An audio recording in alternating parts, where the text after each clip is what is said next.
okubiriza ebitongole by'obusiraamu mu Uganda. Mbasaba ne sekusaba yenna ffenna tuveeyo mu lwatu tuvumirire ekikolwa kino. Kuba bwe kinaasuka wano kijja tuuka ekiseera nga musanga n'abantu mu mabaala banywa omwenge nabo bagamba nti abo nabo basiraamu. Ate nga tukimanyi bulungi nti eddiini y'obusiraamu tekkiriza kunywa mwenge. Abantu bajja tuuka okwambala amakanzu bagende mabaala banywe omwenge tandika okugamba nti abasiraamu baabo banywa omwenge. So nsaba ne sekusaba yenna ebitongole by'obusiraamu mu ggwanga muveeyo ku nsonga eno tugivumirire ku kutuba ku lunaku olwokutaano tuveeyo tusomese abasiraamu tuvumirire okuvuula ekitiibwa ky'obusiraamu. Bwe kiba kisoboka tugende ne ku rediyo tusomese abantu obusiraamu, tugende ku TV z'eggwanga tusomese abantu obusiraamu n'abakola mawuledi tubeere nga tusomesa abantu obusiraamu abantu baffe bategere eddiini y'obusiraamu biki byeyimirirako.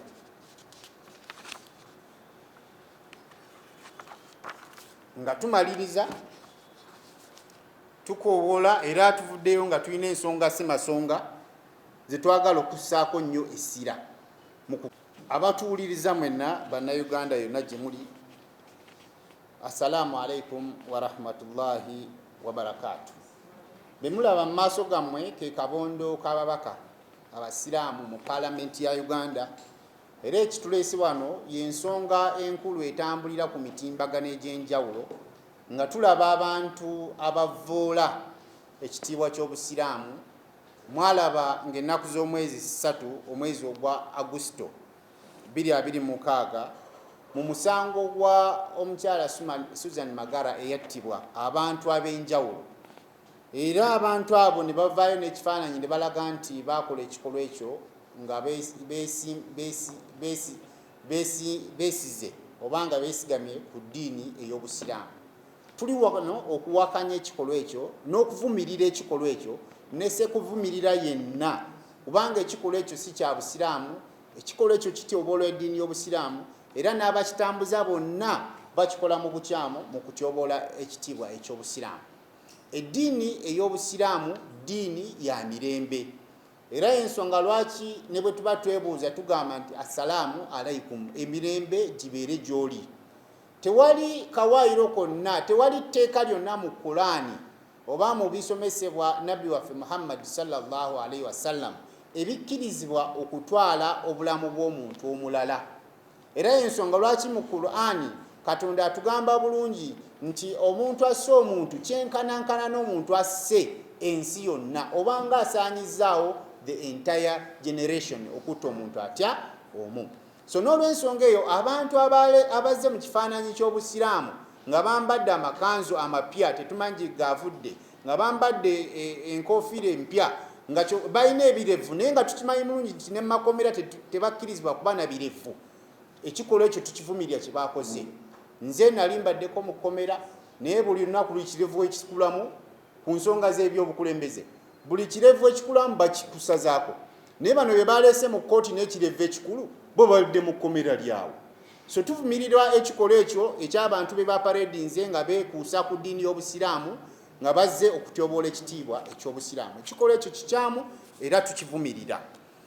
Basiraamu bannange ne bannayuganda mwenna abali eyo, ensonga ey'okubiri twagala okutegeera nti bano abantu akatambi ke batambuza ku social media, akatambi ako kalina kubeera mu kkooti era nga kkooti yekalinako obuvunaanyizibwa. Kuba kkooti ekola okunoonyereza okw'enjawulo ku bantu be basuspecting okubeera nga bazizza emisango, era mu bintu ebyo bye bayita cross examination bafuna obujulizi bungi. Tukkiriza nti obujulizi obwo bulina kusigala mu kkooti kubanga ziba nsonga za kkooti.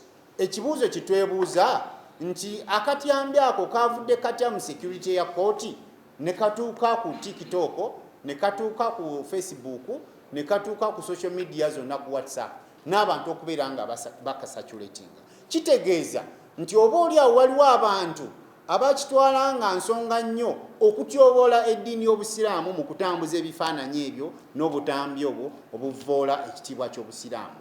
Kubanga akatambi, ensibuko y'akatambi ako erina kuba ya kkooti era kkooti ekalinako obuvunaanyizibwa.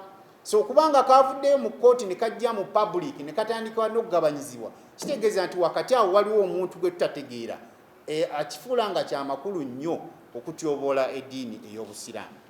Ensonga ey'okusatu, ffe nga eddiini ey'obusiraamu nga bwe mbategeezezza nti tuli ddiini ya mirembe, era mu Qur'ani chapter ya 49 olunyiriri olw'13 lutugamba nti tekikkirizibwa n'olunaku n'olumu kutwala bulamu bwa muntu mulala, nti omuntu atutte obulamu bw'omuntu omulala kyenkanankana ng'omuntu asaanyizaawo ensi yonna. So omuntu okuvaayo n'akireiminga nti yakisa omuntu ku lw'obusiraamu, oyo aba mumenyi w'amateeka, alina kukangavvulwa nga twesigamye ku mateeka g'eggwanga, kuba ogwo guba musango gwa naggomola. Ffe kye tuvumirira kwe kuvaayo ng'akulembeza obusiraamu nti yakikola oba yakola ekikolwa ekyo nga yeesigamye ku ddiini ey'obusiraamu. Ekirala, bano abantu bakyeyagalire oba be tuyita self seekers si be balina okutaputa ekitabo kyaffe ekitukuvu ekya Qur'ani n'ebyawandiikibwa nabbi waffe Muhammad sallallahu alaihi wasallam ze tuyita sunna oba hadith. Nedda, abantu abalina obuvunaanyizibwa okutaputa Qur'ani n'okunnyonnyola ebyawandiikibwa nabbi waffe Muhammad sallallahu alaihi wasallam hadith ne sunna be bamanyi mu ggwanga, bamaseeka, baimaamu baffe. Ne si buli muntu ali ku street nti akuzizza ekirevu, ayambadde akakaaya, ayambadde enkofiira, nti kati oyo seeka ajjudde era asobola okubeera ng'ayogera atoola fatuwa ku nsonga z'obusiraamu.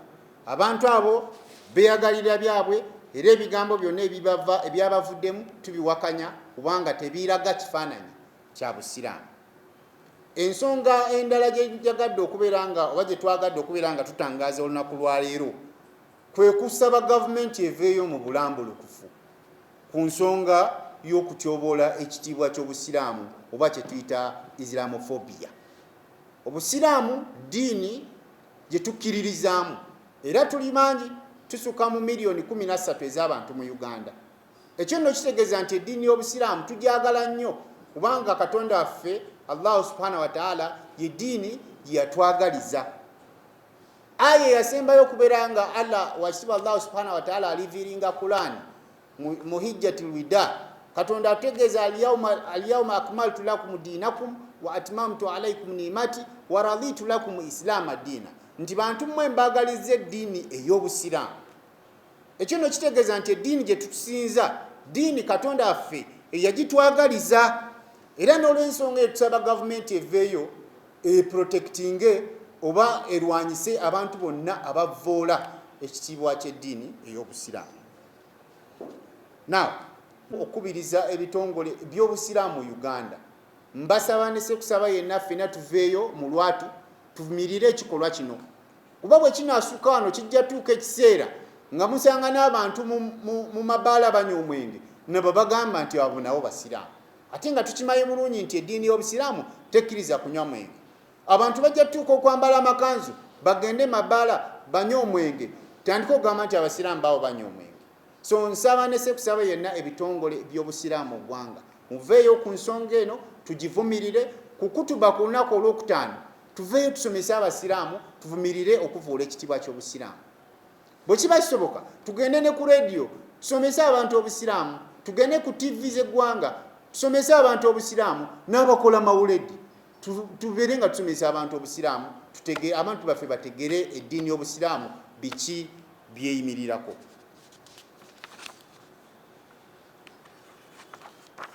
Nga tumaliriza tukoowoola era tuvuddeyo nga tulina ensonga si masonga ze twagala okussaako nnyo essira ku nsonga eno. Esooka, twagala gavumenti eveeyo obutereevu ennyonnyole akatambi akaali mu kooti nga kooti kalinako obuvunaanyizibwa katuuka katya mu public domain. Ddala waliwo omuntu ali emabega ow'ekifaananyi oba okwagala okuvoola ekitiibwa ky'obusiraamu? Ekyo twagala gavumenti ekinnyonnyole, kubanga akatambi ako kavunaanyizibwako security y'eggwanga era tekalina kubeera nga kafuluma okuva mu kooti. ensonga eyokubiri twagala kubaga ekiwandiiko wano mu palamenti ya Uganda nga tupetitioninga palamenti eno speaker wa palamenti twagala kuleta matter of national importance ku floor ya palamenti mu kugezaako okubeera nga tulwanirira ekitiibwa ky'obusiraamu. Ensonga eyokusatu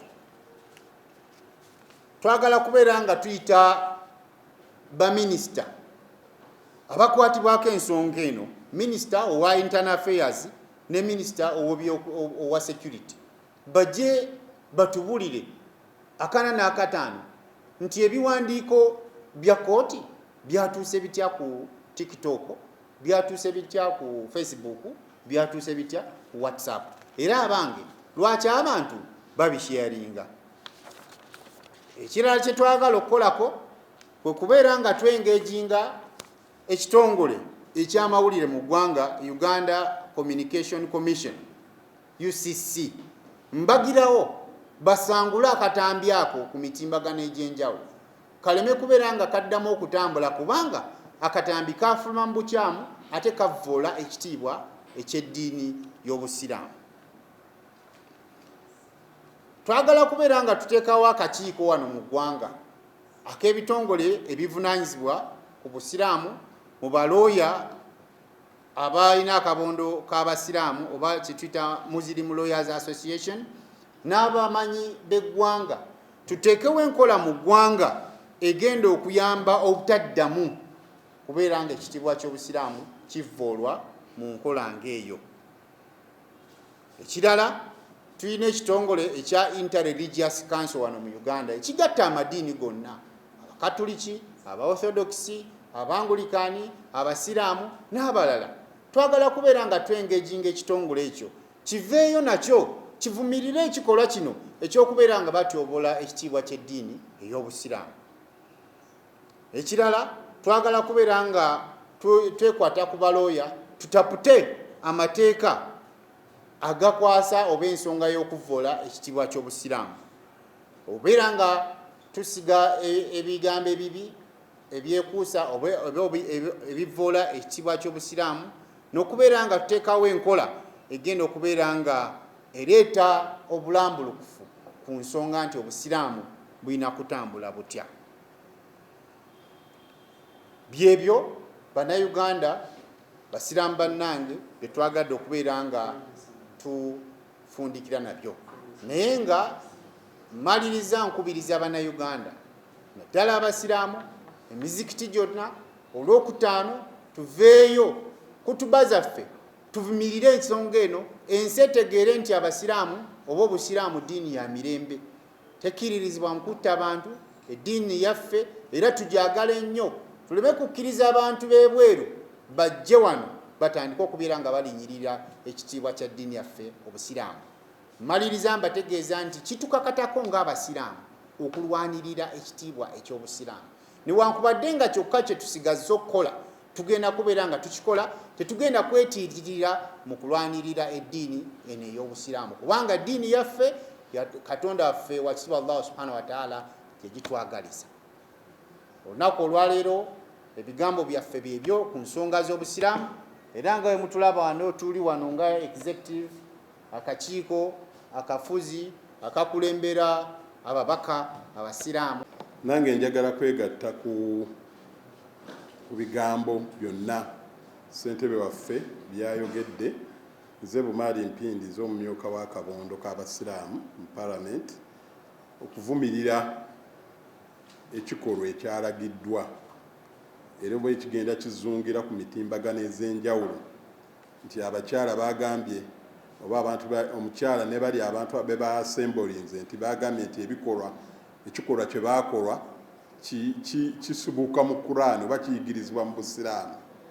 Njagala kugamba nti si kituufu, era ebyo babikoze ng'abantu, naye ate mu buufu bwe bumu njagala kuvumirira ne ekikolwa ekyo kye baakoze okusimbyawo abasiraamu be bayita abasiraamu bendowooza nti si basiraamu, ne bambala amakanzu agatukula nga amata, ne bateekako obukofiira obupya obuzibu, bannange embeera y'amakomera buli omu bagimanyi newankubadde abantu babaamu ab'enjawulo ne mwenna abalina omusango temusobola kwambala kanzu mpya, temusobola kwambala nkofiira mpya. Wakiri ekiba kya kanzu oli kayambale enkadde, oli ayambale ey'ebituli, oli ayambale olabe nti zaabwe. Mwenna ne mukuza ebirevu byonna byakulira bitya okumu, byonna ne bikula omulundi gumu. Kwegamba olaba nga waliwo ekigendererwa ekyabaddewo ekyagala okutyoboolera ekitiibwa eky'obusiraamu. Ekyokubiri, mu nsi muno mwe tubadde mu Uganda muno mulimu ebintu bingi ebibadde bibeerawo. Mwenna abatuwuliriza mwalaba ku Kibwetere bwe yasaddaaka abantu, saawulirako ensonga eyo bwe bagikuba ku ddiini eyo. Omusajja ono Okero juzi yagenda n'atemaatema abaana, ensonga eyo saalaba bwe bagifuula y'Abakristaayo. Kakati omuntu ayinza okuba kaŋŋame nti musiraamu n'akola ensobi, n'akola ekintu ekimenya amateeka ng'omuntu, ekyo tekikifuula nti kikolwa kya busiraamu. Obusiraamu ddiini ya mirembe, obusiraamu buvumirira okutta abantu, obusiraamu buvumirira n'okulumya n'oba tosse naye n'olumya munno n'omunakuwaza, obusiraamu bukivumirira. Kakati omuntu n'agenda natta n'agamba nti ffe tukkirizibwa okutta, ekikolwa ekyo tukivumirira. Era waliwo ekintu ekikusike ekirina okunoonyerezebwako. Lwaki babasimbiza layini ne babambaza amakanzu ameeru amapya amayitirivu ag'ebbeeyi ne babateekako obukofiira obulungi ne bagamba nti kino ffe twakikoze kubanga ng'Abasiraamu kitukkiriza. Ekikolwa ekyo njagala nange kwegatta ku ddoboozi lya bammemba bannange, gavumenti enoonyereze ani ali emabega wa kino era ekigendererwa kye kigendererwa ki, tusooke tusobole okutuuka ku kinyusi eky'embeera eno, kubanga bwe tukireka ne kitambula bwe kityo kigenda kutyoboola obusiraamu, ate ng'Abasiraamu bwe batyo si bwe batambula nga bakola ebintu byabwe mu mbeera ez'enjawulo. Abalamuzi tubasuubira nti bo balina okumanya buli kimu, era baba bagenda okuwa luulingi balina ebintu bingi nnyo bye bayitamu. N'omulamuzi okuvaayo n'agamba nti n'akwotinga ebyo ebintu bali bye boogedde n'abiteeka mu luulingi, n'alema kugamba nti naye ate newankubadde bano boogera bino naye mu njigiriza ya Qur'ani oba okunoonyeza kwe tutuzudde kino si kikolwa kya busiraamu. Nakyo ndowooza omulamuzi omukyalo oyo alina kye yalese kyeyabadde alina okuggyayo obulungi okutereeza eddiini ey'obusiraamu. N'olwekyo tukivumirira era tulowooza nti gavumenti egenda kutwala ekintu kino ng'ekikulu. Abantu abo bavunaanyibwe nga bo, baleme kuddira bintu byabwe kubiteeka mu busiraamu.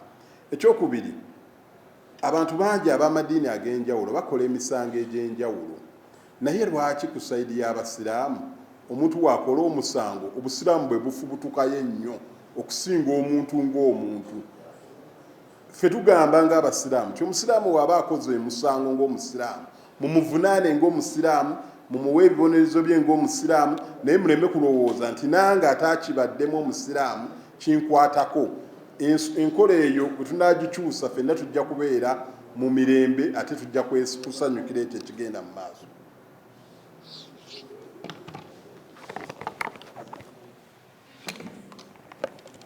Tuyina okuvaayo bwe tuti mwenna mukimanyi bulungi tetuwakanya nsalawo ya kooti, naye kooti ebeera n'amaaso era ebintu bingi bye twebuuza wano twandibadde tusuubira nti kooti yandibadde ebyebuuza. Emabega eyo yonna yonna muzze mulaba Abasiraamu bangi bakwatibwa, buli attibwa atulisi mubeeramu omusiraamu. Era tumanyi nti ne mu judiciary omwo mulimu balooya Abasiraamu. Bwe tugamba nti kooti ebeera n'amaaso, bintu bingi byebeera erina okulaba oba oliawo n'ebyebuuzaako.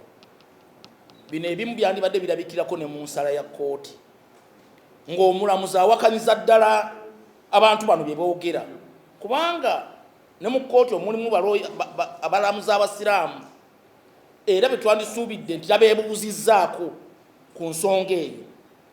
Ye abaffe mwe mwavuddeyo ne mwebuuza kyazze kitya abavunaanibwa bano ne bajja bonna nga bambadde uniform yemu n'obukofiira bwe bumu byayingidde bitya mu prison? Ekyo kyonna kirina okwebuuzibwa ne akulira amakomera atunnyonnyole byateekebwa bitya mu mbeera eyo. Oba oli awo babawa exception ki okubakkiriza okukuza ebirevu? Kyetumanyi obulungi byabashayija kyamanyi obulungi nti bw'oyingira mu kkomera buli wiiki luvannyuma lwa wiiki 2 bakusalako enviiri n'ebirevu. Bano baabikuza batya?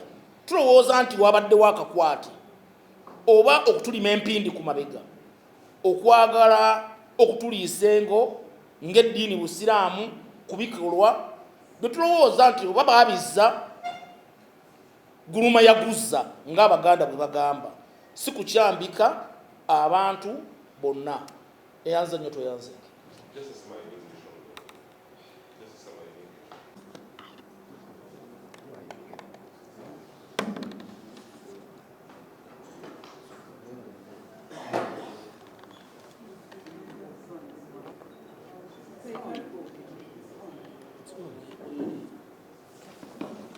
Neegattako eddoboozi lyange ku byakabondo kwa busiraamu akali mu Parliament okuvumirira ekikolwa ekyagenze mu maaso ekyakoleddwa abasingisiddwa omusango. Kyabadde kikyamu. Obusiraamu tetubuweereza oba tetubusinza nga tulondamu biki bye tuteekeddwa okwogera oba nebiki bye tuteekeddwa okwesibako okuyitamu okukola ebikyamu. Kyabadde kikyamu era ngenda kuyimirira wamu ne chairperson waffe okulaba nga paka nga petition oba okwemulugunya kwaffe kutuuse wa speaker, kubanga kyensinga okwagala mu kyo kwe kulaba nga Parliament ya Uganda eyogedde ku eno ensonga, twongere okufuna okumanya lwaki kyabadde bwe kityo era lwaki n'omulamuzi yakkiriza embeera eyo ebeerewo mu mbeera yonna gye tuvumirira nti yabadde etyoboola